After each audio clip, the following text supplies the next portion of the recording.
I've never been one to turn in early, but today felt different. My head was pounding, my body sluggish from the cold that had been creeping up on me all morning. I've always prided myself on pushing through when things got tough, but not today. I called in and told the office I was taking the rest of the day off. Just as well, I thought. The last thing I wanted was to drag myself through another hour of work while I could barely keep my eyes open. The drive home was quiet. The streets outside were buzzing, but it was like the world around me had slowed down. By the time I pulled into the driveway, the stillness in the air was almost eerie. Something didn't feel right. As I stepped into the house, I noticed immediately how quiet it was. No TV blaring in the living room. No sound of Clara humming in the kitchen. Usually, when I came home, I'd be greeted with the usual small chatter, her asking me about my day or teasing me about something trivial. But today, there was nothing. It felt off. I shrugged off the unease and kicked my shoes off at the door, walking into the living room. That's when I saw it. Lucas's jacket. He'd left it draped over the chair, his signature worn leather jacket, the one that was always a little too big for him. I frowned. His jacket almost always a sign that he was around. But what was he doing here? He wasn't supposed to be. Curiosity gnawed at me as I slowly made my way upstairs, the silence growing heavier with each step. It was when I reached the top of the stairs that I heard it. Laughter. But it wasn't just any laughter. It was Clara's laugh, soft, light. The kind that only came when she was truly happy. And there was something in that sound that twisted inside of me. It didn't sound right. The laughter was too familiar, too intimate. It was the kind of laugh that I knew wasn't meant for me. I stood there at the top of the stairs, the blood draining from my face, the realization beginning to settle in. Without thinking, I took one step forward, then another, until I was just outside the bedroom door. That's when I heard him. Lucas. His voice, low and reassuring, blending with Clara's. I don't know why I didn't turn around then. I don't know why I didn't just leave. But the door was already cracked open, and my hand reached for the handle before my mind could stop it. What I saw when I opened that door was something I never thought I'd witness. There they were, Clara and Lucas, tangled together in a mess of sheets. The shock hit me first. It didn't register at first. My brain just couldn't process what was happening. But then it hit me, cold and fast, like a slap to the face.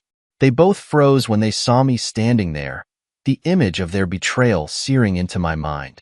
Lucas's face was one of surprise, but it didn't take long for that to fade into something else, something I couldn't quite place.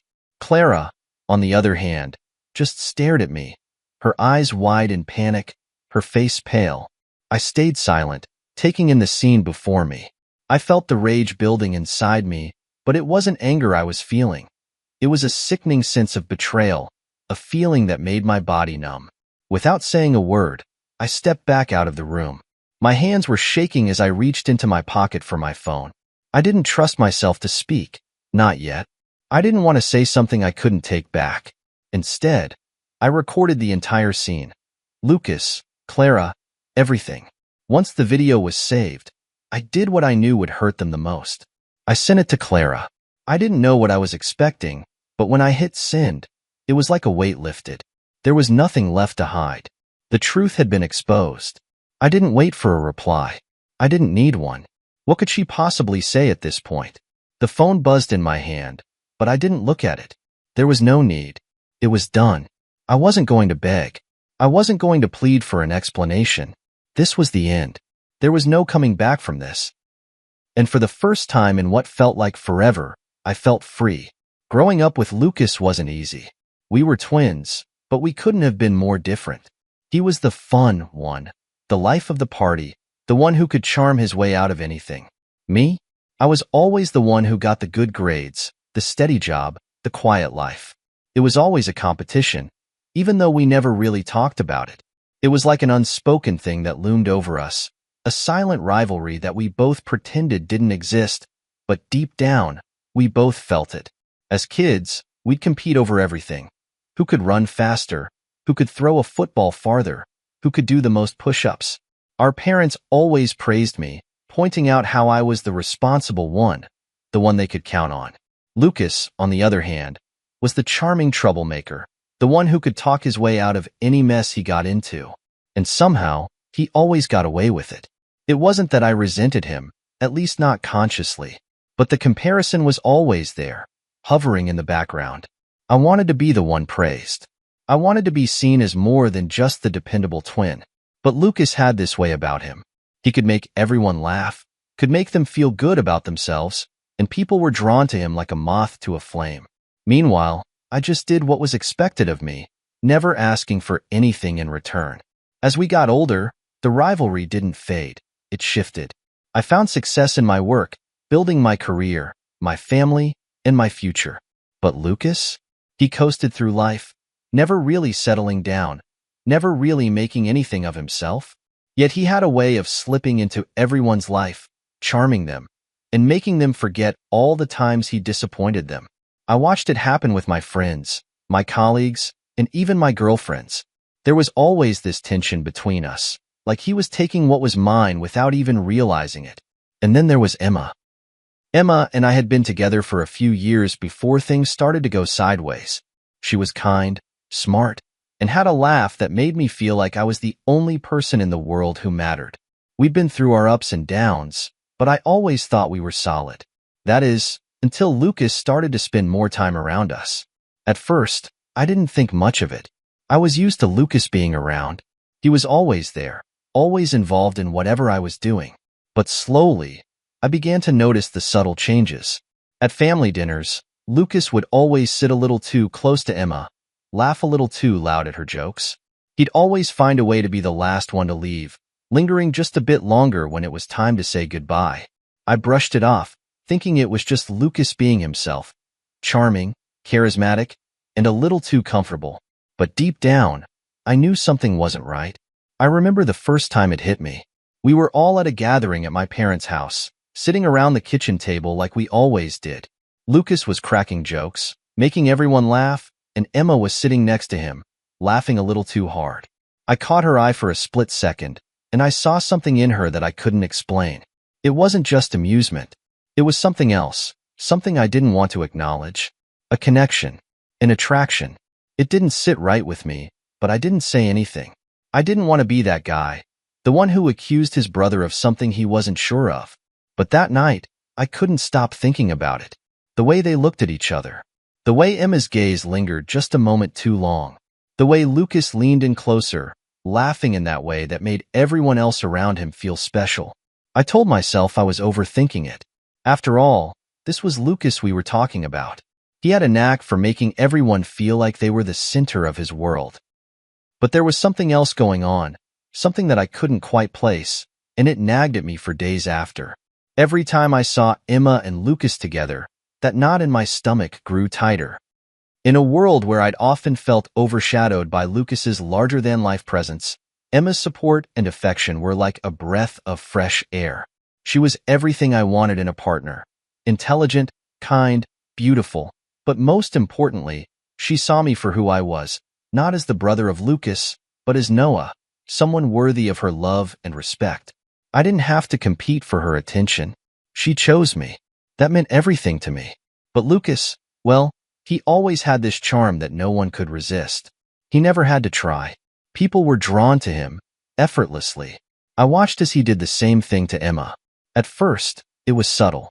He'd joke around with her, like he always did with everyone, making her laugh a little too loudly at his jokes. He had this way of making people feel like they were the most important person in the room. He made them feel seen, heard, appreciated. It was a skill he had honed over the years, and Emma wasn't immune to it. At first, I told myself it was just Lucas being Lucas. He was the fun one, the one who could talk anyone into anything, the one who could charm the socks off a stone wall. I didn't want to be the jealous boyfriend. I didn't want to make a big deal out of nothing. So I ignored it, brushed it off like I had done so many other things over the years. But the more I observed, the more I couldn't ignore the little signs. There were the lingering looks that passed between them, the way Emma would sometimes glance at him when she thought I wasn't looking, the way Lucas's presence would shift the atmosphere in the room. He wasn't doing anything overt. There were no blatant flirtations, no obvious advances, but there was an undeniable tension, something unspoken that hung between them. It was the kind of thing you feel in your gut, that uneasiness that gnaws at you when you're trying to ignore the truth. And I was good at ignoring it. At least, I thought I was. One evening, we were all gathered at my parents' house for dinner. Lucas was in his element, as usual. He was charming everyone, making the jokes, telling the stories, commanding the room. Emma, sitting next to him, was laughing harder than I had ever seen her laugh before. It was the kind of laughter that felt too much, too forced, too fake, like she was trying to impress him, trying to show him she was as amused as he wanted her to be. And in that moment, I couldn't help but feel a pang of something sharp and painful deep inside of me. Something that I didn't want to acknowledge, but couldn't shake. Lucas noticed it too. He caught my eye from across the table, a smirk playing at the corners of his lips, as if he knew exactly what I was thinking. He didn't care. He never did. He was so used to getting what he wanted that he never had to worry about the consequences of his actions. He knew Emma was falling for him. He could feel it in the air between them, just like I could. And yet, he did nothing to stop it. He never did. After dinner, as everyone was winding down, Lucas stayed behind, hanging around a little longer than usual. Emma, too, was taking her time, talking to my mom, lingering in the kitchen, making small talk. I could see the way Lucas's eyes lingered on her as she moved around the room, his gaze tracking her every move. It made my skin crawl. I wanted to say something, to tell her I had noticed the shift, to confront them both and put an end to it before things went too far. But I didn't. I couldn't bring myself to do it. The thought of accusing them of something that I wasn't sure about, something that wasn't fully clear in my mind, felt insane.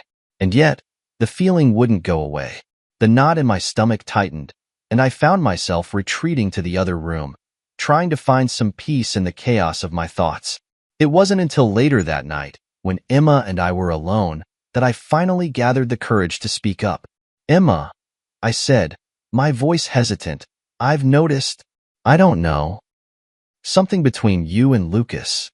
She looked up at me, her expression instantly defensive, and I regretted bringing it up. "What do you mean?" she asked, her voice low. I don't know. I've seen the way you look at him sometimes, the way he makes you laugh. It's like you're trying to impress him. I don't know, maybe it's just me, but I can't help but feel like there's something going on between you two." She stared at me for a moment, her face unreadable, and then she laughed, but it wasn't the easy, comforting laugh that I was used to. It was forced. "Are you serious?" she asked, her tone more mocking than anything. "You really think that? You think I'd do something like that?" I wanted to tell her that I didn't know what I thought anymore, that I didn't trust the way things were unfolding, but I didn't. Instead, I shook my head, trying to convince myself that I was being paranoid. "I don't know, Emma. I just don't like the way he gets under your skin, you know? It's like you're both hiding something, and it makes me uncomfortable." She didn't say anything after that. She just stood there, staring at me with an unreadable look on her face, before finally excusing herself to go to bed. But I couldn't sleep. I stayed awake, staring at the ceiling, turning over every conversation, every glance, every touch in my mind, trying to make sense of it all. The thought of losing her, of losing my trust in her, was unbearable. But the more I thought about it, the more I knew that something was wrong. Deep down, I couldn't shake the feeling that I was about to lose everything. And in that moment, I knew. It wasn't just my relationship with Emma that was at risk. It was everything I had built. My family, my life, my trust in the people closest to me. It was all slipping through my fingers, and there was nothing I could do to stop it. It was supposed to be just another evening. I had come home after a long day, expecting the usual comfort of my house. But nothing felt normal. The house was too quiet. The air was too thick with tension. Something was wrong, and the pit in my stomach deepened as I walked through the door. I called out for Emma, but there was no answer. I wandered through the kitchen, the living room, and into the hallway, but all I found was an emptiness that gnawed at me. It didn't make sense. She was home earlier today.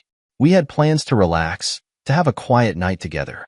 But now, with every step I took, I felt like I was moving deeper into something I couldn't escape. And then I saw it. Lucas's jacket. It was draped carelessly across the back of the chair in the living room. His jacket, the one he wore whenever he was over, whenever he'd come around to hang out or catch up with me. I hadn't seen him in the house in a while, but this jacket, it sent a jolt of unease through me. This wasn't just any jacket. This was the one he left behind, the one he'd wear when he'd stay too long, when he'd be here long enough to feel like he belonged. I had tried to ignore it before, to brush it off as nothing more than coincidence. But this time, with his jacket sitting so blatantly in front of me, my mind couldn't stop racing. I couldn't ignore the nagging feeling anymore. I climbed the stairs, each step feeling heavier than the last. I could feel the weight of it, the pressure mounting in my chest. I didn't know what I expected to find, but I had to know. I had to see it for myself. It wasn't until I reached the bedroom door that I stopped. The laughter, the unmistakable sound of Clara's voice, the one that always made me feel like I was the center of her world, echoed through the hallway. But this time, something was different. This time, there was another voice, one I recognized immediately. Lucas. My heart stopped. The sound of Clara laughing intimately with him. It was too familiar, too intimate. I paused for a moment, my hand frozen on the doorknob. I couldn't move. I couldn't breathe. I should have turned around. I should have walked away, but I didn't. I pushed open the door, and there they were, Clara and Lucas, in my bed, together. It wasn't a fluke. It wasn't a mistake. The moment I saw them, the reality hit me like a punch in the gut. Lucas was there, in my home, in my space, with my wife, doing things I never imagined would happen. I saw the way they looked at each other, the way their bodies moved together, and the image burned into my mind. It was a sight I couldn't forget, no matter how hard I tried. Lucas's eyes met mine first. He didn't flinch, didn't even look guilty. He just stared at me, his lips curling into that arrogant, smug smile that I had always hated. Clara's face, on the other hand, turned pale. The shock on her face was evident. She wasn't prepared for me to walk in. She wasn't prepared for the truth to be exposed so completely. The betrayal wasn't just physical. It was deeper than that. It was the realization that the one person I had trusted the most, the woman I had built my life with, had turned her back on me, had given herself to my brother. And my brother, the one who always knew how to manipulate situations, who always knew how to get what he wanted, had done just that. He had taken her from me. I stood there for a moment, frozen. I couldn't even hear the words they were saying. All I could hear was the pounding in my chest, the deafening sound of my own disbelief. I had been right. I had known something was wrong. But this was more than I could have ever imagined. I didn't scream. I didn't yell.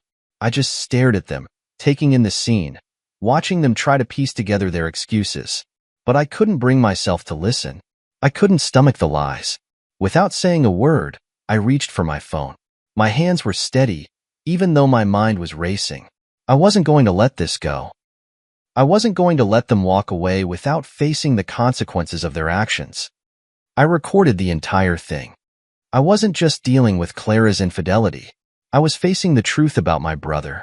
Lucas, the person I had known my whole life, had just crossed the ultimate line. He wasn't just my twin anymore. He was the man who had stolen my wife. I couldn't ignore that, no matter how many times I told myself I had to keep my composure. I had done everything for Clara.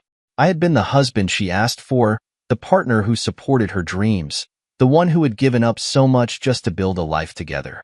But somewhere along the way, I had lost myself in that marriage.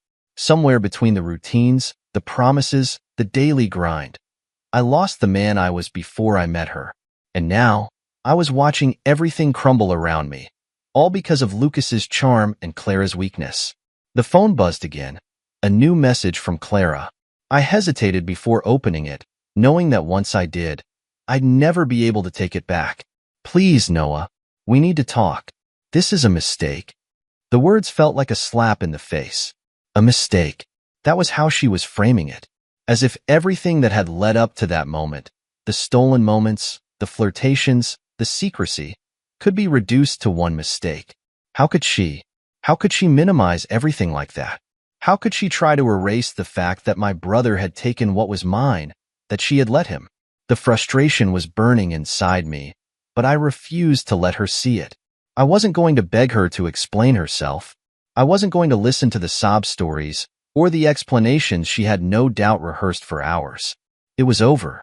The moment I saw them together, everything changed. There was no going back. I took a deep breath, sending a simple reply. It's too late for that. What you and Lucas did cannot be fixed. I stared at the screen, waiting for a response, but I didn't need it. The silence in the house was louder than any of her apologies would ever be. The truth was, I knew I wasn't the only one who was devastated by what had happened. As the reality set in, Lucas began to realize the gravity of his actions.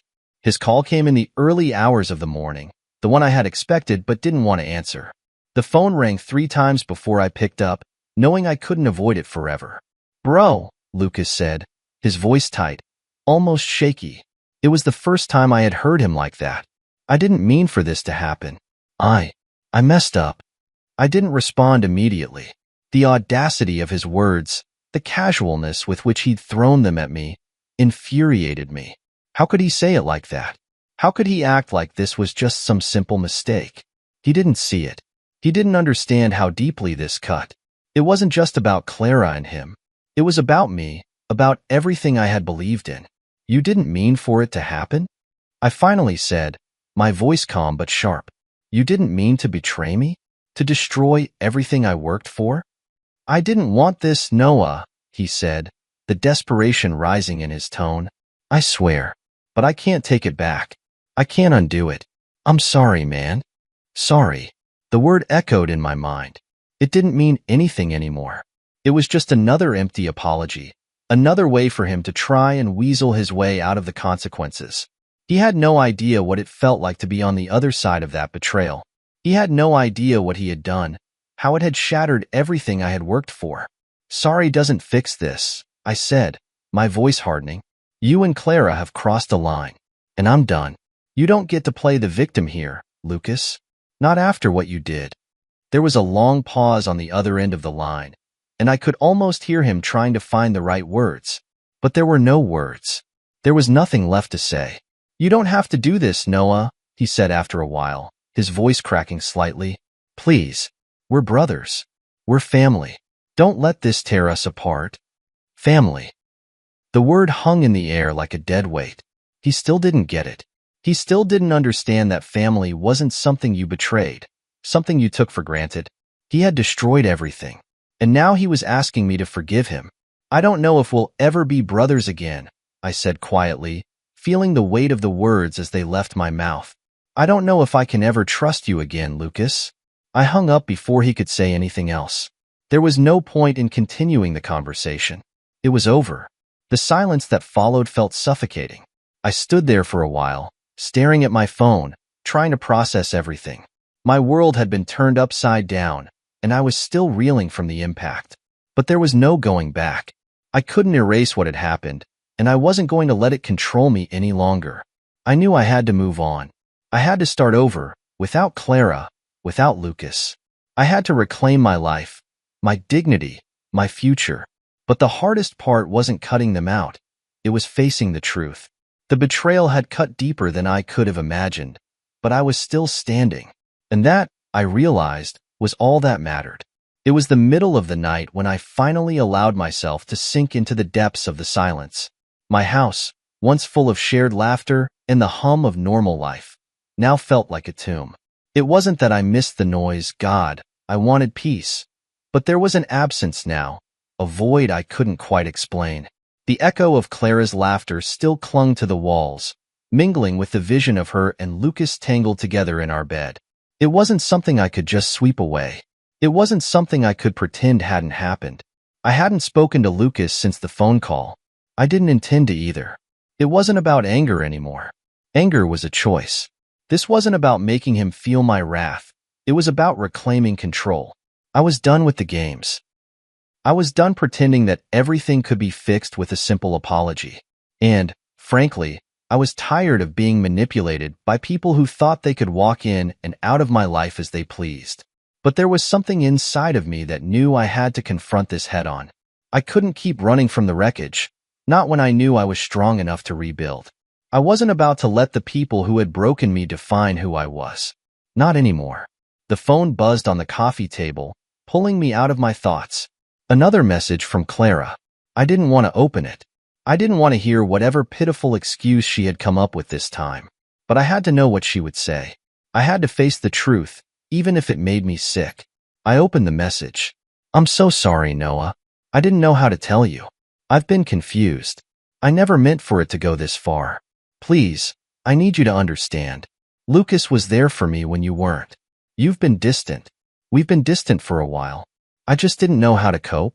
I let the words sink in, letting the realization of what she said hit me, but I felt nothing. Not anger, not sadness, just a deep, consuming emptiness. She had been confused? No. She had known exactly what she was doing. There was no confusion and betrayal. There was no excuse for it. And the worst part was the guilt she was trying to lay on me, painting herself as the victim in a situation she had orchestrated. I sat there for a while, staring at her message, feeling the weight of it pressing down on me. And then, in a moment of clarity, I knew what I had to do. I wasn't going to beg for answers. I wasn't going to make myself the victim, even though I felt like one. This wasn't about Clara's guilt or Lucas's apology. It was about me. It was about taking control of my own life again. I typed my reply slowly, deliberately, each word weighed with the knowledge that this would be the last thing I'd ever say to her. I don't need your apology, Clara. I don't need your explanations. What you and Lucas did is unforgivable. I'm done. We're done. I hit send before I could second-guess myself. There was no reply, and I knew there wouldn't be. She knew it too. This was the end of everything. And though it wasn't the ending I'd imagined, it was the one I needed. I didn't hear from her for the rest of the night, and I didn't want to. I couldn't bear to hear any more of her lies. I didn't need her to explain away the damage she had done. It was over. I woke up the next morning, feeling a strange sense of finality. It wasn't peace, but it was clarity. For the first time in what felt like forever, I had a plan. I knew what I needed to do. And it didn't involve Clara. It didn't involve Lucas. It involved me. I spent the day doing things I hadn't done in years, things I had pushed aside for the sake of Clara, for the sake of making our life together work. I went to the gym for the first time in months, pushing myself harder than I thought I could. I cleaned out the spare room, throwing away the remnants of the life we had built, from the photos to the old trinkets that had once felt like symbols of love. I needed to let go. I needed to reclaim the space that had once been shared by us. I didn't expect it to feel good. I didn't expect it to feel anything but painful, but there was something cathartic about it. The action, the physicality of it, helped to clear my mind, to push away the memories of Clara and Lucas. The betrayal would always sting, but it was no longer going to define me. By the time evening rolled around, I felt physically exhausted but emotionally stronger. I had made the first step toward rebuilding my life. I didn't need their closure. I didn't need to wait around for an apology that would never come. I needed to take back what was mine. I needed to do this for myself. The phone buzzed again. Another message from Clara. Another part of me wanted to ignore it, but another part knew I needed to face it. This time, it was different. This time, it was a video. I clicked it, almost dreading what I'd see. It was Clara, sitting in the same spot in the house where she had sent her last message. She looked broken, but I didn't know if it was genuine. She looked right at the camera, tears streaming down her face, and said the words that had been brewing between us for days. I never meant to hurt you, Noah. I don't know how to fix this, but I'm sorry. I wish I had been different. I wish I had fought for us. Her words hung in the air like a heavy cloud, but I felt nothing. I wasn't angry. I wasn't sad. I just felt empty. Empty from the years I had invested in this relationship. Empty from the love I had poured into someone who had never really seen me. I didn't reply. I didn't need to. The truth was already out there. The damage was done, and there was nothing left to say. The silence that followed Clara's last message lingered like a thick fog, suffocating every part of me. It was as if the world around me had frozen, and all I could hear was the sound of my own heartbeat, beating in time with the crushing weight of betrayal. There were moments when I thought it was all a nightmare. Those brief, fleeting seconds where I hoped I could wake up and find everything to be as it once was. But it wasn't. It couldn't be. Clara and Lucas had made sure of that. They had crossed a line that could never be uncrossed. And now, As I sat in the empty house we once shared, the reality of it all settled in, cold and unwavering. I was done. There was no going back. But still, I couldn't help but feel a strange emptiness deep inside me, a void that no amount of anger or resentment could fill. The next few days were a blur. I avoided calls, ignored texts, and kept to myself. I couldn't bear the idea of facing anyone, not after what had happened. I had always been the dependable one, the one who kept everything together, who made sure the world didn't fall apart. But now, in the aftermath of their betrayal, I was the one left shattered, trying to pick up the pieces of a life I didn't recognize anymore. And then, Lucas started calling. At first, I didn't answer. I wasn't ready to hear anything he had to say. There was nothing he could say that would make it right. But the calls kept coming, each one more desperate than the last. Finally, I answered. I wasn't sure why, but I did. Maybe I thought I would find some explanation, some reason that could make sense of the chaos. Maybe I thought hearing his voice would somehow bring closure. But the truth is, I knew what he was going to say. I knew the words that would come, the apology, the regret. It was too late for that. Bro, his voice cracked on the other end. I don't know where to start. I wasn't sure I wanted to hear it. I wasn't sure I even cared anymore. But I let him continue, knowing that the conversation needed to happen, no matter how much I dreaded it. I don't know what happened. I don't know how we got here. But I never meant for this to happen, man. I swear, I never meant to hurt you. The words were hollow. They didn't land on me the way he hoped they would. They just bounced off, like raindrops on a window that didn't matter. You never meant to hurt me? I asked, my voice cold. Is that really what you're going with, Lucas? After everything? After what you did to me? You think an apology is enough?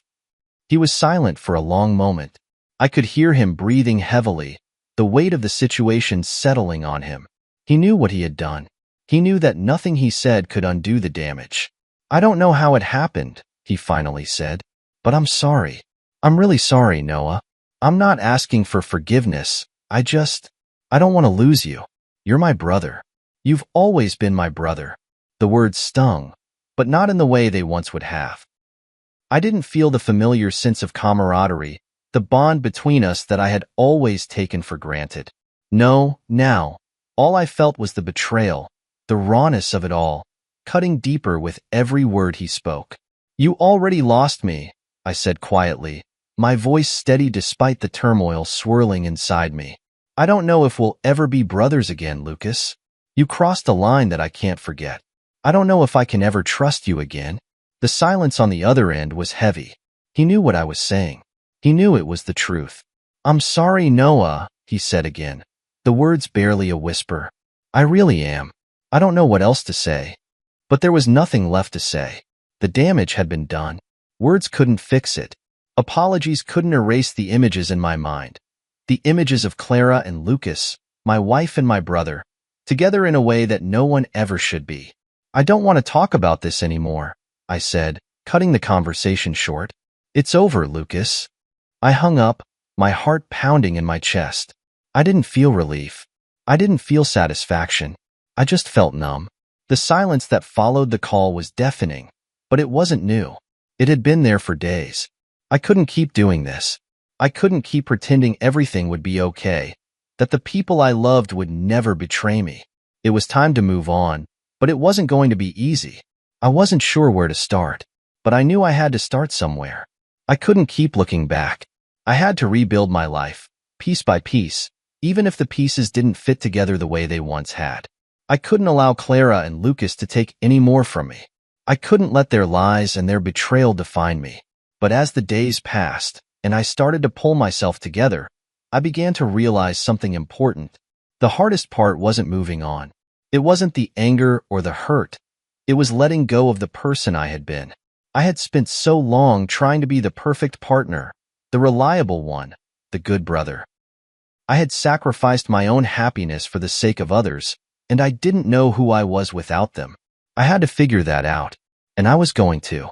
Clara and Lucas could go on with their lives, live in the mess they had created for themselves, but I wasn't going to let them take me down with them. I had a future ahead of me, one that I was going to build on my own terms. It was time to reclaim what had always been mine.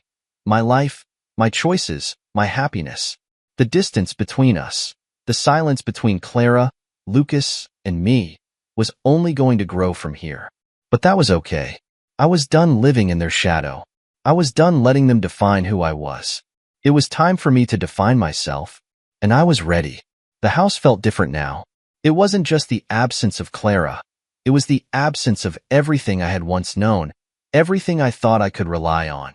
The rooms that had been filled with memories of laughter, of quiet moments shared between us, were now echoing with emptiness.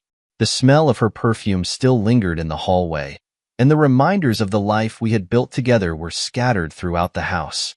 But everything felt tainted now. Everything had changed, and I didn't know how to fix it.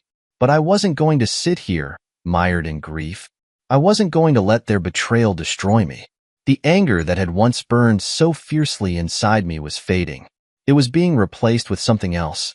Not peace, not yet, but something close to it. A sense of determination. A quiet resolve that I wasn't going to let this be the end of me. I needed to rebuild. I had no other choice. The first thing I did was take a long, hard look at the house. It was ours. The place where Clara and I had lived for years. The place where we had made promises to each other. Where we had imagined growing old together. But now, it felt like a symbol of everything that had gone wrong. The thought of staying here, of letting this house remain a constant reminder of my broken relationship, was unbearable. So, I started small. I began by renovating. The house needed work, and that was a good thing. I didn't need to be reminded of what had been, and I didn't need to let the ghosts of my past linger in every room.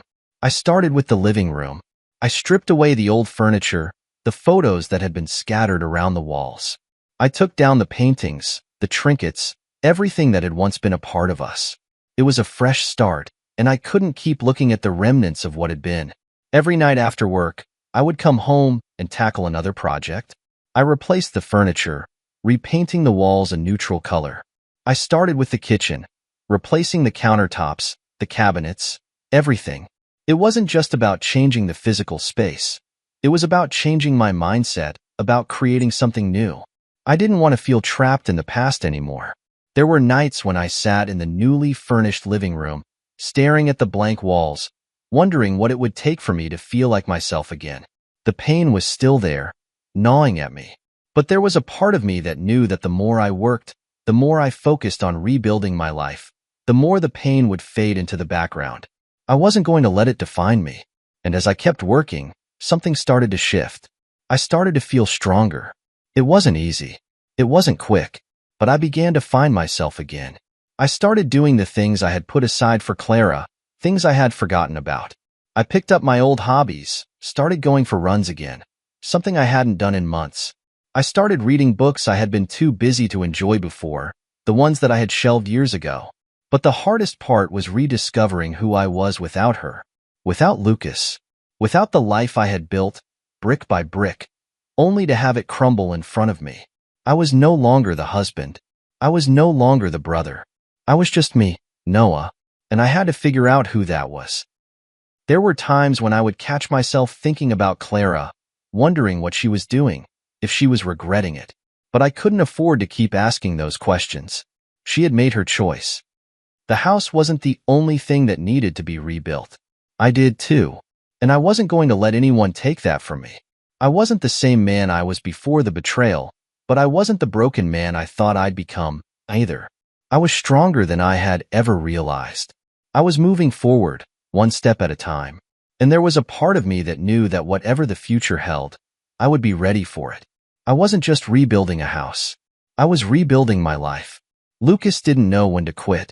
His first message had been the standard, "I'm sorry, man, I didn't mean it" line. Then came the calls, constant, relentless calls, each more desperate than the last. When I didn't respond, I thought he might have gotten the hint. But no, he wasn't done. He couldn't be.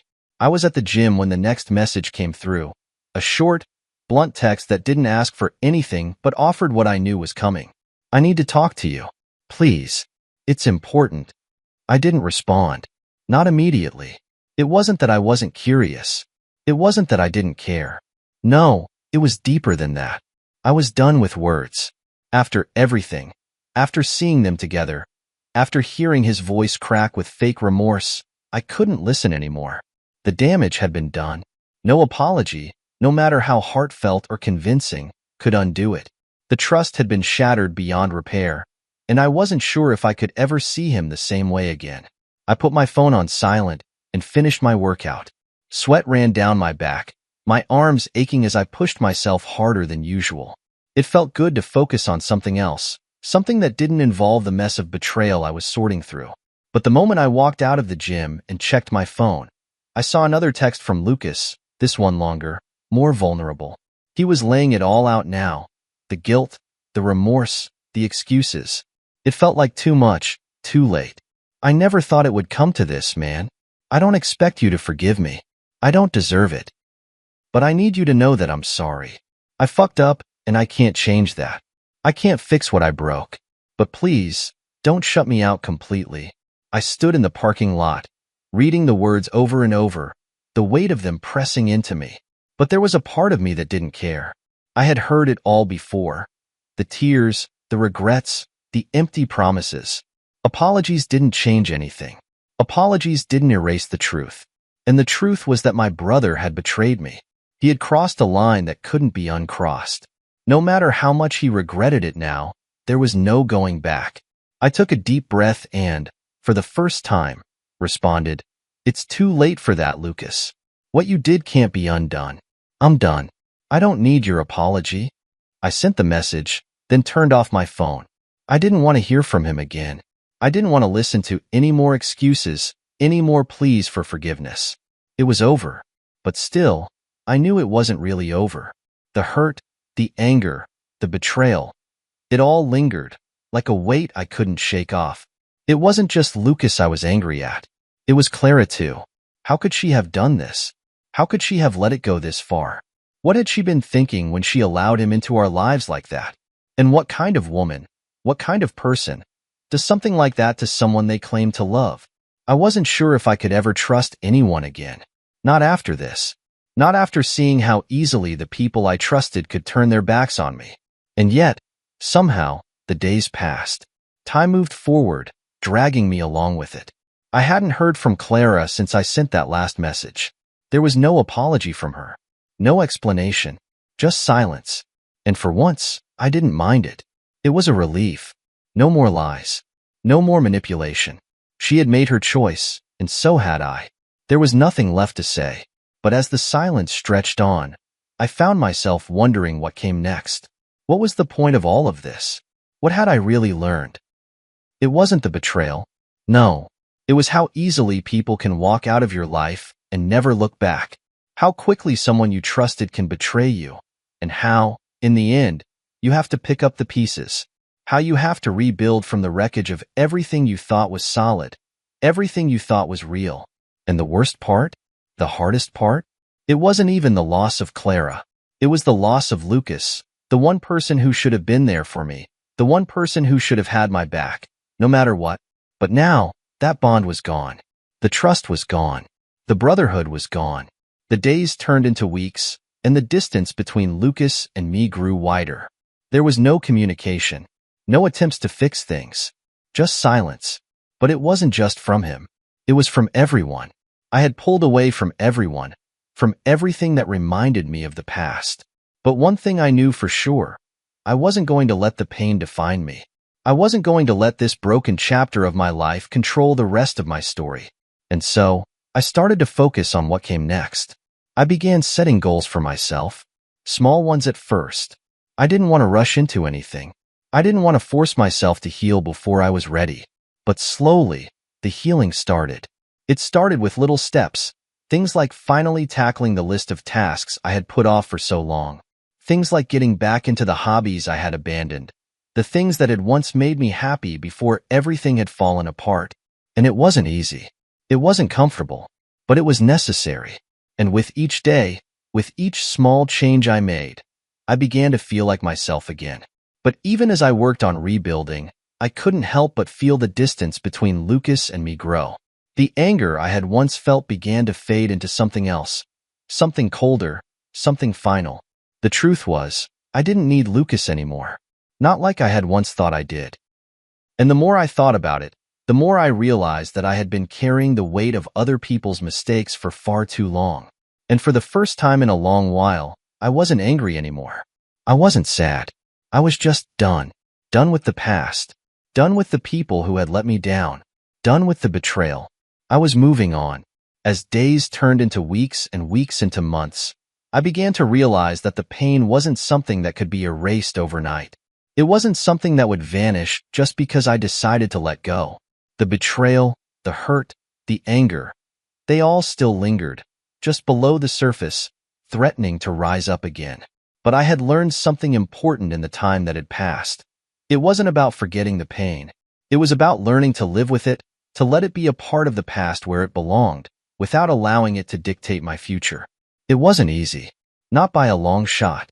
The hardest part was seeing how Lucas and Clara were handling the fallout. They were still together. It didn't make sense to me. How could they look at each other after what they had done? How could they stand side by side when everything between them had been built on lies and deception? But somehow, they made it work. At least, it seemed that way on the surface. They had their own lives now, their own version of reality, and I wasn't a part of it anymore. I had stopped keeping track of what they were doing. At first, I watched from a distance, hoping for some sign of remorse, some sign that they understood the magnitude of their actions. But I saw none. Instead, I saw the same old routine, the same patterns that had led them to where they were. They hadn't changed. They were still the same people who thought they could manipulate their way through life without consequences. And then, there was Emma. She had tried reaching out to me, too, of course. Her messages came a little less frequently, but they kept coming. She was sorry. She regretted what had happened. She couldn't believe she had let things go that far. She wanted to fix it, but there was nothing left to fix. I couldn't look at her the same way anymore. The woman I had once trusted, the woman who had been a part of my life for so long, had played me just like everyone else. She had known about Lucas and still allowed it to happen. She had let herself get caught up in the game, and I couldn't be a part of that anymore. I had told her that I needed space, that I couldn't be her friend. I couldn't even bring myself to be civil with her. How could I? How could I look at her and not see the lies? How could I be anything but bitter? I tried not to dwell on it. I tried not to let their actions consume me. But sometimes, it was impossible not to feel the weight of it all. As much as I tried to distance myself from their lives, I was still haunted by the image of Clara and Lucas. It wasn't just the physical act of betrayal. It was the fact that they had shattered everything I had built with them. The trust, the love, the future we had planned together. It was gone, and they were just carrying on. And so, I had to keep moving forward. I had to. I threw myself into my work. I wasn't the kind of guy who could sit around and wallow. I had always been driven, always focused on building something, on making a life that was worth living. And that's exactly what I did. I threw myself into projects that mattered to me. I started small, working on ideas that had been on the back burner for years. I began to take risks again. I started to travel, alone, just to clear my head, just to find some kind of peace in the chaos of my thoughts. The road to freedom wasn't easy. It was a slow, painful process. But with each new project, each new step I took, I began to feel like myself again. I began to feel like I was more than just the person they had betrayed. I was more than the broken man who had been left behind. And as the months passed, I started to see the fruits of my labor. My business began to thrive, not just because of the work I was putting in, but because I was finally able to put myself into it fully. I wasn't holding anything back anymore. I wasn't living in the shadow of what had happened. And through it all, the anger, the resentment, it started to fade. I wouldn't say it was gone completely. It would always be there, a scar that would never fully heal. But it wasn't the thing that defined me anymore. I had found a new purpose, a new direction. I had found something worth living for again. As for Lucas and Clara, I kept my distance. I didn't need to know what they were doing anymore. I didn't need to be a part of their world. They had made their choices, and I had made mine. I wasn't the one who had to live with the consequences anymore. They had to. I didn't expect them to fall apart, but I didn't care either way. I was done waiting for their apologies, done waiting for some kind of validation from them. I was done seeking closure in their words. I had already found it. In my work. In my life. In the small victories I had built for myself, piece by piece. And then, one day, I got a message from Clara. It had been months since we had communicated, and I had honestly expected to never hear from her again. But the message came through, and I couldn't bring myself to ignore it. I knew what it would say. "I'm sorry, Noah," it read. "I never wanted to hurt you. I was selfish, and I regret everything.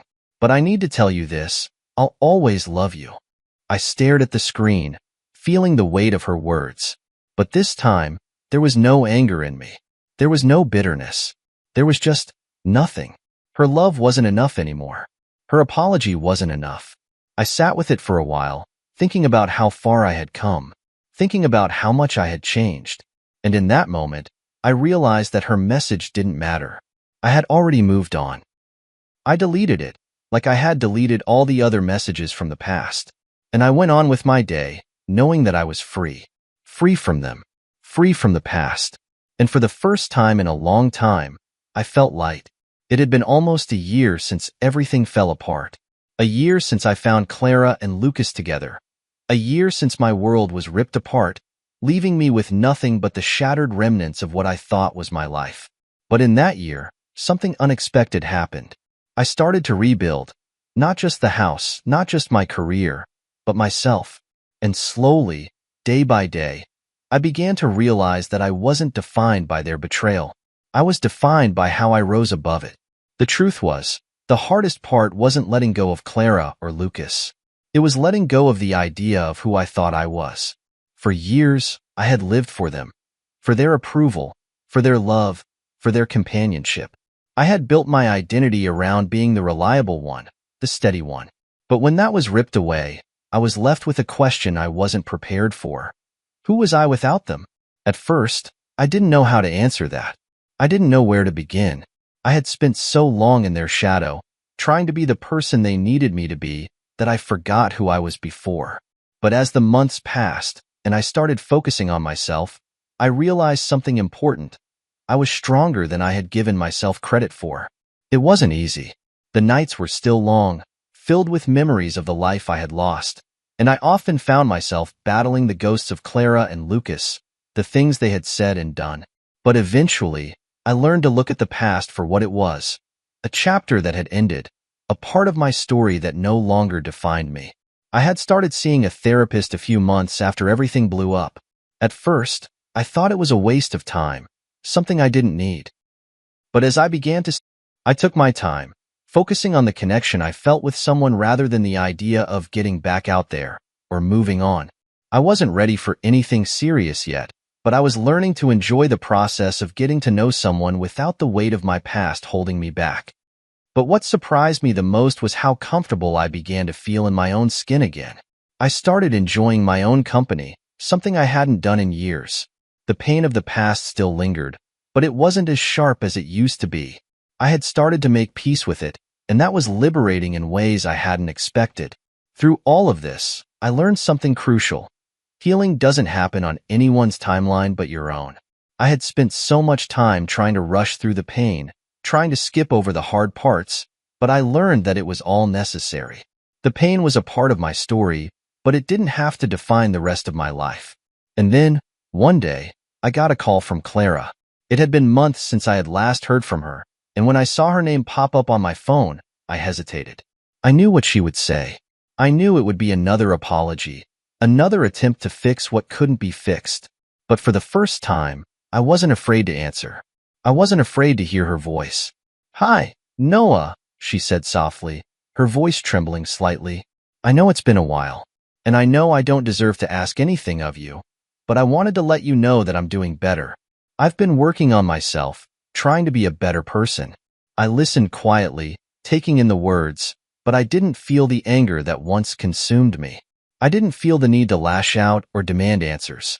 "I'm glad you're doing better," I said, my voice steady. "But I'm not the person you need to apologize to anymore. I've let go, Clara. I've moved on." There was a pause on the other end of the line. I could hear the soft sobs before she spoke again, her voice thick with emotion. "I know," she whispered. And I'm so sorry, Noah. I always loved you. I was just too selfish to see it. I didn't respond right away. There was nothing left to say. The moment had passed. We were both different people now, and the past wasn't something either of us could change. I have to go now, I said, my voice calm but firm. I wish you the best. And with that, I hung up. For the first time in a long time, I felt free.